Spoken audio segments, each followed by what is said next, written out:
Hello and welcome back, Charlotte here, and I am guest designing for Love From Lizi for the April card kit. So this is my 10 cards 1 kit video. For my first card, and actually for a lot of my cards, I decided I would feature one of the pattern papers. I really liked the pattern papers in this kit, and the pattern paper I chose is one with a kind of map, world, atlas, whatever you want to call it, pattern on it. So I thought I'd use one of the wooden embellishments to go with that, and I'm using the aeroplane embellishment, and I'm going to white heat emboss it. So I've pressed it into my embossing ink pad and then coated it with white embossing powder, and then I will heat set the first layer, and as soon as I finish heat setting the first layer, I dip the aeroplane into some embossing powder to pick up more powder and heat emboss another layer, and I keep going with 3 or 4 layers until I'm happy with how it looks.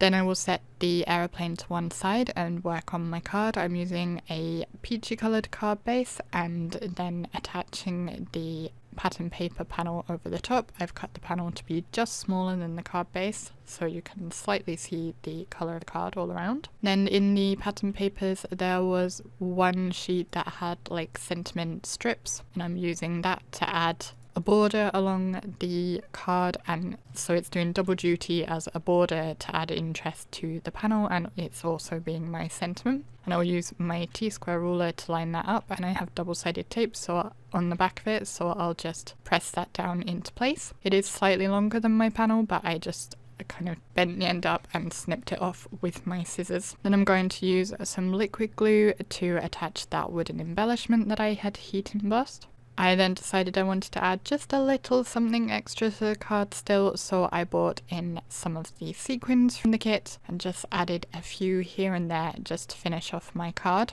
And I used my quick stick tool to pick up the little sequins and get the glue on the back of them and stick them into place. I find this really useful, otherwise I would have used my tweezers, which kind of work, but the quick stick tool is a lot handier than the tweezers for doing this. And that completes my first card from the kit. And the second one also features one of the pattern papers. First I'm going to stamp out my little sentiment panel, which I just used a little circle die to die cut from a leftover snippet of the last card's card. And I'm stamping the Bon Voyage from the stamp set onto it. I did measure my circle die against it first to make sure it would fit nicely. And I use MFT Black Licorice Hybrid ink for that. That's my go-to ink. Here is the panel of pattern paper I had decided to use. I actually cut it wrong. I mismeasured and cut it as if it was going to be portrait rather than landscape. So I used some washi tape to stick the two pieces back together and trimmed it down the right way. And then I'm using one of the pieces of twine that we got in the kit. This is the narrower brown and white twine. And I'm wrapping that all around the panel, and that will help to hide the line where I cut it wrong, so hopefully the recipient wouldn't notice it. It does hide it very well actually, so I think it shouldn't be a problem. Then I'm going to stick the little Bon Voyage sentiment panel over the top. I'll put a couple of pieces of foam tape just to lift it up so that it stands above the level of that twine. I found the easiest way to do this was just to put the foam tape directly next to the twine, and then I will press the sentiment circle onto the top of that. I will also use the foam tape all over the back of this pattern paper panel once I have finished adding my sentiment. This is again for the same reason that I don't want the thickness of the twine to interfere with my tape that I'm adding, so by using the foam tape it will lift the panel off of the card base enough that that twine isn't going to cause a problem.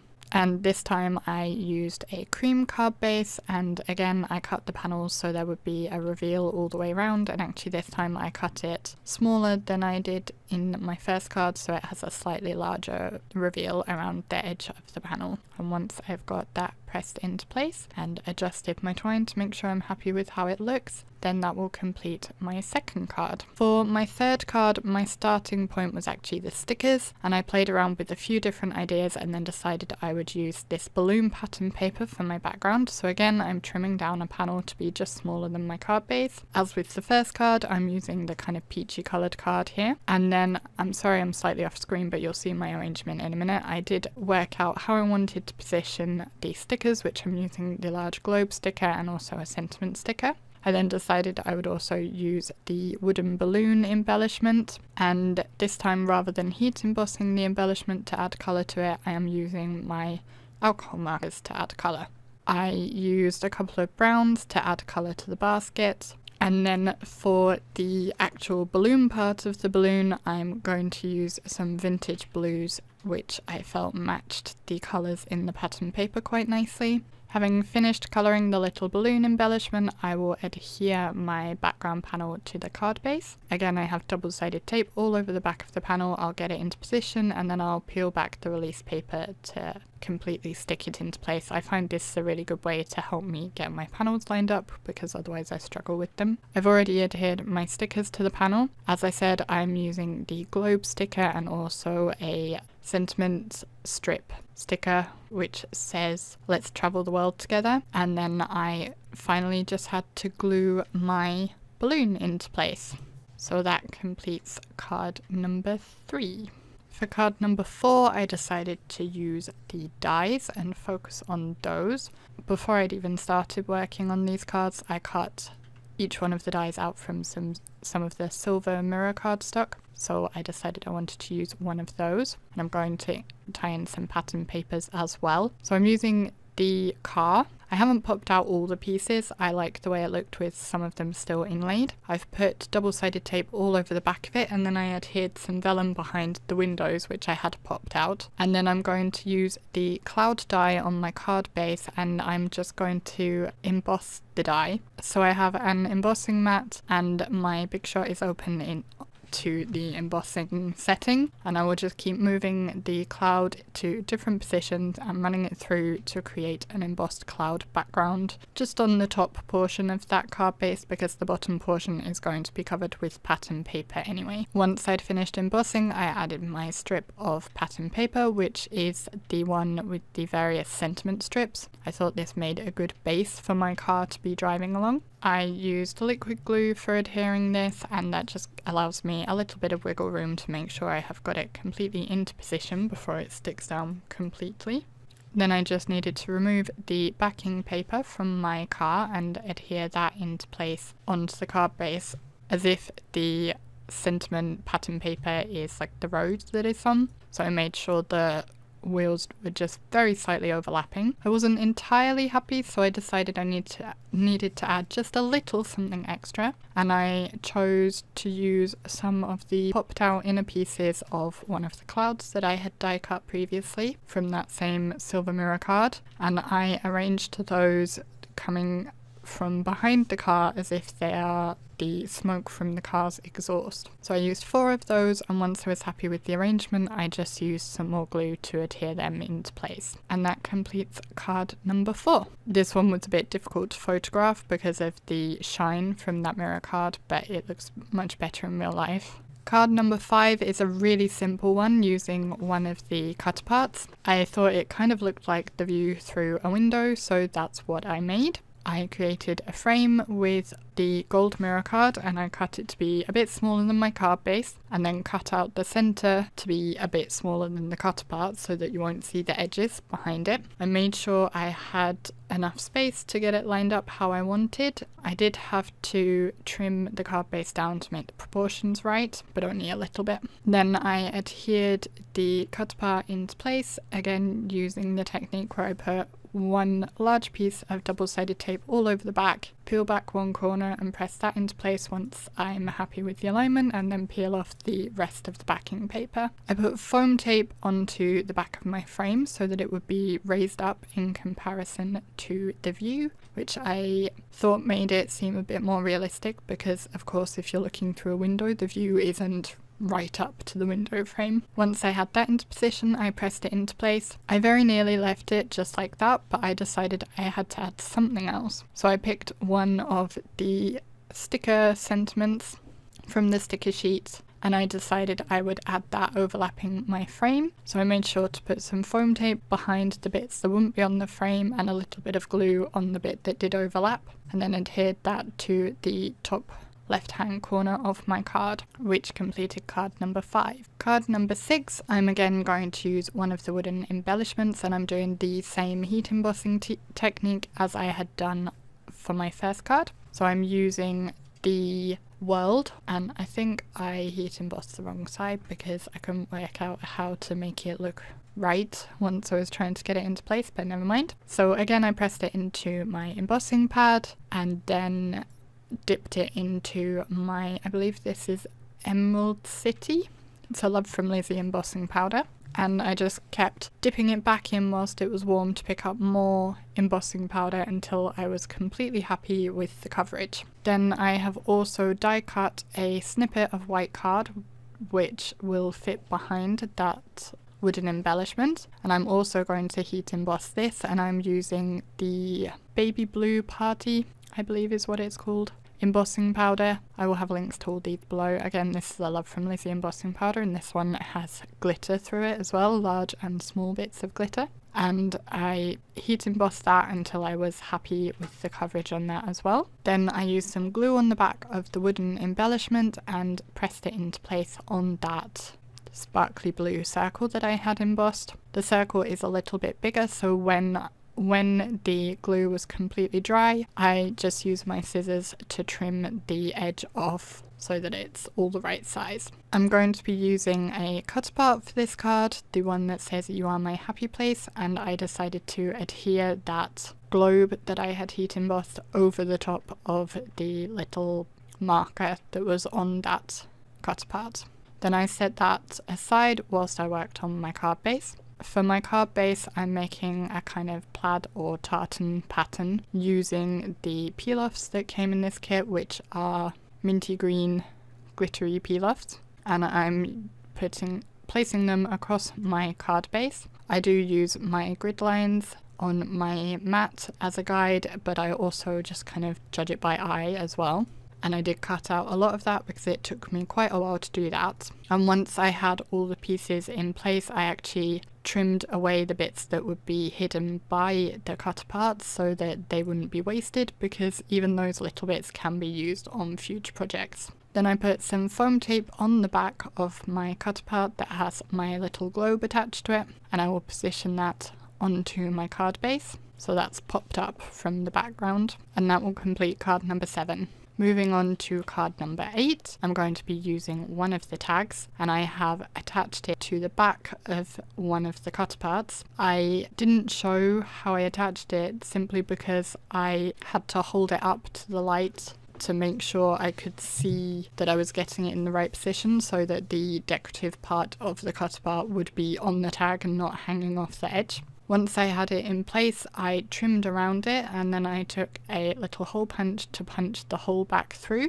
and re-threaded it with the twine that came attached to it. I then took the ticket stickers from the sticker sheet, and I used my anti-static powder tool to remove the sticky from the back of them because I didn't want them to have that adhesive quality for what I needed to do. Initially I was thinking I'd use all 5 of them, but I actually decided on just 3, and I kind of grouped them together and then used one of the little wooden pegs to attach them to that tag that I had decorated. And I did play around a little while just to make sure I had them arranged exactly how I wanted them. Once I was happy with the arrangement, I started working on my card base. I'm going to use a white card base this time, and I'm again using that balloon pattern paper. I really like the balloon pattern paper. I cut a panel again a bit smaller than my card base, and this time I decided to edge it with peel-offs. I'm using gold mirror peel-offs, which came in a previous kit, and just placing them all around the border of that pattern paper. I also have a snippet of the gold mirror cardstock which I'm going to adhere along the middle of the card base, and the snippet wasn't quite long enough, so I did trim it in half and then made sure it was lined up with my T-square ruler, and you won't see the gap because my tag will cover it up. I have 2 layers of foam tape on the back of my tag and ticket embellishment topper that I had created. I used 2 layers because I wanted to have enough depth that the peg wouldn't be sticking up too much. And that completes card 7. For card number 8, I did some die cutting of the pattern paper off screen. I have the striped blue paper and the striped orangey yellowy paper. I cut 3 rows of waves from the blue paper, and I cut a kind of sandy, hilly background with the yellow paper. I thought it would be fun to line up that blue paper, the waves, so that the stripes all line up with each other, which did cause me a bit of trouble, but it worked in the end. So I got them all lined up, and then I adhered the pieces together just with a piece of post-it tape, just temporarily, because once the stripes were lined up, the very front piece wasn't long enough to go across the whole card. So I thought if I tacked them all together, I could trim them down so that they would all be slightly narrower than the card base, so that there would be a reveal around the edge. And doing it this way made sure that they would all be the right size while still properly aligned. Then after trimming them, I put double-sided tape on the back of each piece, one layer at a time. So I started with my yellow piece, which is the hill or island in the background. I then peeled up the waves and adhered those down one at a time. I did find that my frontmost wave no longer aligned when I went to line it up, so I had to trim it down a little bit. And luckily I managed to get it to work. But it took quite a bit of fiddling, and I did almost regret having done them so that they lined up, but as I said, it worked out in the end. After I had all the pieces in place, I took the boat that I had die cut. As I said, I die cut all the dies from the silver mirror card at the beginning. Again, I left most of the pieces in place, but did pop out 1 or 2, and I adhered it just tucked behind those front waves with some liquid glue. Finally, I used one of the sentiments from the stamp set, the one that says "Explore the World," and stamped it in the top left-hand corner of my card base. So that completes card number 8. For card number 9, I decided to use the map image from the stamp set, and I stamped it with, again, the MFT Black Licorice Hybrid ink, which is safe to use with water. And then I'm going to do some smooshing to colour it quickly. So I'm using Mermaid Lagoon Distress Oxide. I've smooshed it onto the acrylic from the stamp packaging, spritzed it with water, and then I'm going to press it onto my card, my little piece of watercolour paper. I had positioned it over the stamp when I pressed the ink onto it, because that way I could make sure the ink was going in the areas I wanted to. So this is a bit more controlled smooshing than the normal kind. I then did the same thing with Wild Honey Distress Oxide and used that just to add colour to the islands. I used a little bit of paper towel to pick up any areas where the colour had gone where I didn't want it. Again, spritzed it with water and then turned it over my piece of watercolour paper to add the colour there. And the islands did all end up different colours actually, because some of them, the smaller ones, had more blue on them than the bigger one did. So particularly the one on the bottom right ended up with a lot more green look to it, whilst the other two were more yellow. And again, I'm drying in between each layer. I did also lay the acrylic sheet over the entire image, add some tea dye, just regular distress ink, spritz that and press it into place because I thought this would give it a more aged look. And I also added a bit more of the tea dye just specifically to the larger island to change the colour from the other ones a bit more. Then I added some detail with the tiny stamps from the stamp set. I added some mountains and trees and the little church, as well as my sentiment onto those islands. I put the trees mostly on the areas that were green, so the big island only has mountains and the sentiment. Next came the slightly daunting task of screwing my little image panel up, crumpling it. This is always difficult because after you've spent the time working on it and then going and almost ruining it, it's a bit scary at times, but it was worth it in the end, I think. After I'd crumpled it up and straightened it out several times, I took my tea dye distress ink again and a blending tool and just kind of gently rubbed that all over the surface so that the bumps and ridges would pick up the colour. I also used the distress ink around the edges as well, just to darken those up too. Then when I had finished with my map, I started working on my card base. I'm using a kind of teal card base and I'm going to stamp both of the compass images from the stamp set onto this, the large one and the small one, and I'm just making a very random pattern with them. I chose to use the Volcano Lake Alt New ink because it's the same or very similar colour to the card base, so it makes a nice tone-on-tone background which adds interest without detracting too much from that map. Again, I decided to use peel-offs to add to my card base, so I made a row with 5 peel-offs to go along kind of roughly in the middle of the card. I also used one of the brads to look as if it's how the map is being attached to the card base. So like how you might have a map on a notice board, for example. And again, I let the peel-offs have a gap in the middle where they would be hidden by the map anyway, because that way there's not as much wastage. And I adhered the map into place